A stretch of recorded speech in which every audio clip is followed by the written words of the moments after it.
Certainement l'histoire la plus émouvante de sans aucun doute cette année. Rappelez-vous de cette dame handicapée qui était dans un appartement, un office HLM, et qui malheureusement ne pouvait plus sortir de chez elle. Et c'est son fils adolescent qui devait la porter sur son dos. Le pauvre est en train de se ruiner, de se casser le dos. Nous nous sommes battus à ses côtés pour essayer de faire avancer la situation. Essayons de prendre de ses nouvelles. Elle est là ce soir accompagnée de deux amis. Merci de les applaudir très fort.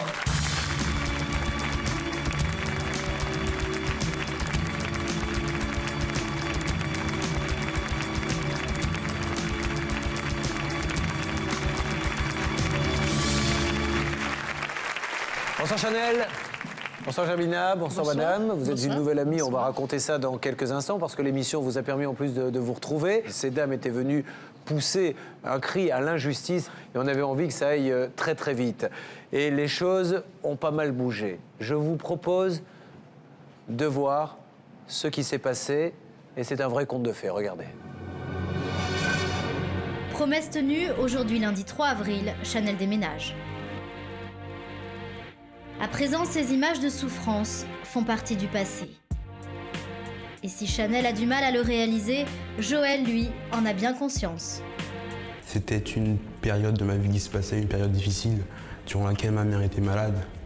Elle est encore, mais cette fois-ci, elle l'est moins, elle souffre moins car je ne la porte plus. Laissant derrière elle cet escalier qui la retenait prisonnière, Chanel se dirige impatiente vers son nouvel appartement. Aujourd'hui, les amis de Chanel se sont mobilisés pour l'aider à déménager. L'appartement se meuble peu à peu, sous le regard émerveillé de Chanel. Monsieur Jean-Louis, directeur des HLM de Bagneux, est le premier à lui souhaiter la bienvenue. Je suis ravi pour vous. Là, vous êtes bien, vous allez pouvoir admirer les enfants. Ils vont jouer comme ça va vous amener un peu de gaieté.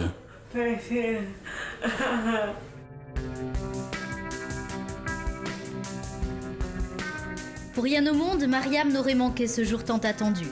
Elle retrouve son amie Chanel, ravie de lui faire visiter son nouvel appartement. Direction la salle de bain où de nombreux travaux ont été réalisés. La pièce a été entièrement refaite et les portes élargies pour faciliter l'accès du fauteuil roulant. Je peux pouvoir me doucher, prendre une douche tous les jours, ça va pas mal. Je vais pouvoir prendre une douche tous les jours sans avoir mal.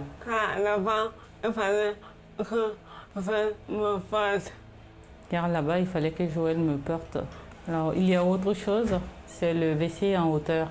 Là-bas, je devais me jeter en arrière. Alors, là-bas, je devais me jeter en arrière. Pour Chanel, toutes ces commodités lui permettent enfin de retrouver sa dignité. Je retrouve mon humanité. Alors, la dignité, je pense que je l'ai toujours eue, car c'est un état d'esprit, mais je retrouve mon humanité. Oui. Quant à l'organisation de ses visites, Chanel va enfin pouvoir se tranquilliser. À présent, plus aucune raison de laisser toute une journée la porte entrouverte. Elle me verra arriver de l'extérieur, que j'aurais pas à lui dire chaque fois « laisse-moi la porte ouverte pour que je puisse rentrer ». Et puis, elle est en face d'un parc et pourra voir ses enfants jouer. Pour nous, l'immense joie va vers Joël, qui tout de même sera privé de toutes ses corvées et qui aura le dos au repos, aimer sa mère sans contrainte. Un peu plus tard, c'est Germina qui rend visite à Chanel. Elles nous font part de l'immense élan de solidarité qui s'est manifesté envers Chanel au lendemain de l'émission. Des cadeaux pour les enfants, des propositions de bénévolat, des dizaines de courriers grâce auxquels Chanel a retrouvé d'anciens amis et en a découvert de nouveaux. Je vous ai vu hier soir à la télévision. L'image que je retiens de vous, c'est l'image de votre visage et de votre sourire. Comment pourrais-je vous aider ? Chanel a enfin retrouvé la liberté, jadis entravée par les escaliers.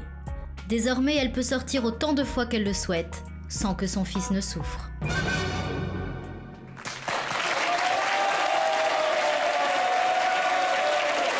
Je voudrais vraiment dire un très grand merci à Monsieur Bourgois, directeur de l'office des HLM des Hauts-de-Seine, qui a fait un boulot remarquable. Merci.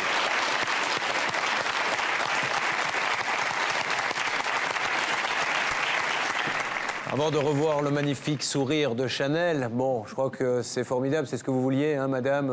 Elle a un appartement, elle a de la lumière. Alors, présentez-nous la jeune femme qui est à vos côtés, parce que je crois que grâce à l'émission, vous vous êtes toutes retrouvées. Alors, c'est Panda. C'est une amie de Chanel, une amie de très longue date de Chanel qui s'était perdue de vue pendant 12 ans. Et grâce à l'émission, qui se sont retrouvées. C'est-à-dire qu'en voyant l'émission, mademoiselle, Oui. vous avez revu votre amie? Je l'ai reconnue en fin d'émission, au moment où elle souriait. Excusez-moi, je suis un peu émue. Et je suis vraiment heureuse de la retrouver. Je vous suis reconnaissante de l'avoir aidée dans ses démarches. Vous habitez près de chez elle? Pas très loin.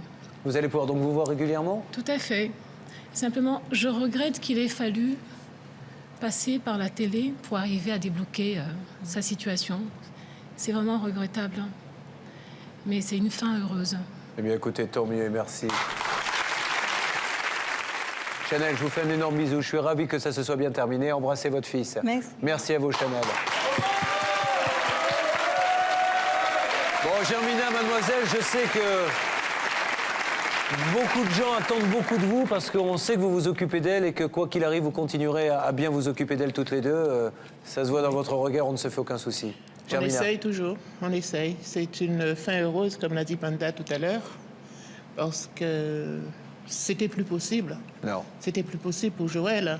Et puis, comme on l'a vu aussi, bon, elle a le parc juste à côté. Et elle pourra voir ses enfants jouer. Elle pourra elle-même sortir un petit peu. Et c'est très bien. Bon, merci à toutes les deux. Soyez heureuses, très heureuses.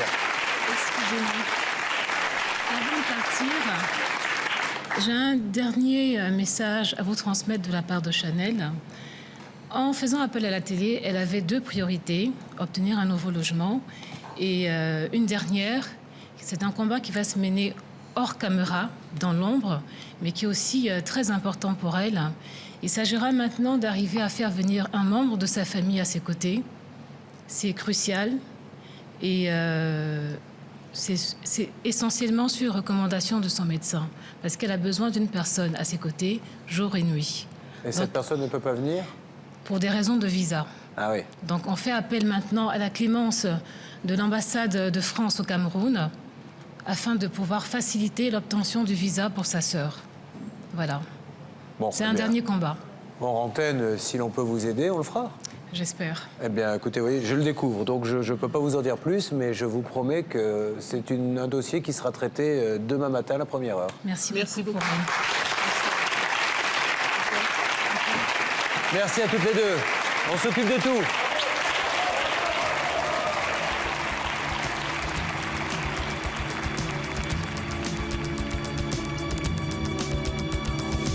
Elle a plus de courage désormais pour faire face à la maladie. Comme elle le dit elle-même, votre mission a réellement transformé son existence, métamorphosé son existence.